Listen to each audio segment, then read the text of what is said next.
we're in a new stage, in my judgment. And after a summer of nonstop storms across the United States, storms which are exacerbated because you have more moisture rising from the ocean because it's warmer. So, we don't have to wait around for a new logarithm or a rocket science equation to be solved. We're not waiting for Goodwill Hunting, for Matt Damon to come in and put it up on the board. That's not what's going on, folks. And all across Canada, Europe, in Russia, Australia, massive fires because of the relationship of mass storms creating more brush to burn and so forth.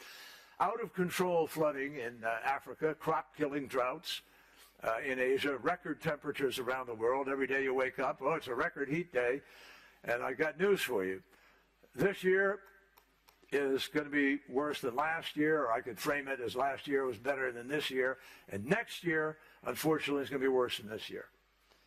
That's just what's baked in now, cooked, because of the amount of greenhouse gas still rising and that has already been put up in the atmosphere.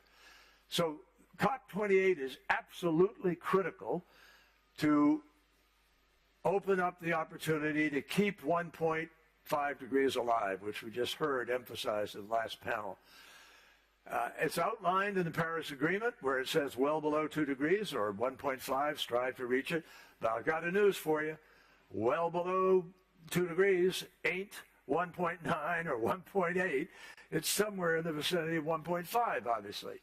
So we came up with an agreement in Paris that has the ability to engage the very first review of the parties to the agreement. And it's the first analysis of the collective judgment of where we are, of the road traveled, what the gaps are today, and where we have to go in order to keep 1.5 degrees alive.